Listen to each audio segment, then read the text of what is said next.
સમજણ જીવન માંથી જો જાય હે પછી ઘર હોય, સમાજ હોય કે જ્ઞાતિ હોય કે યુનિયન હોય, શું થાય? જીવન માંથી જાય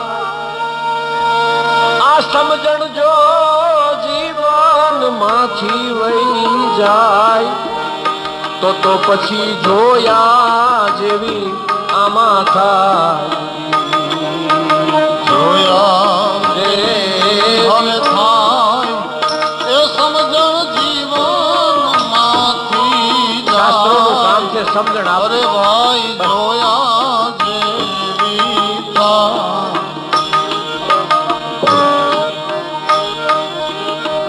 14 વર્ષનું એને રાજ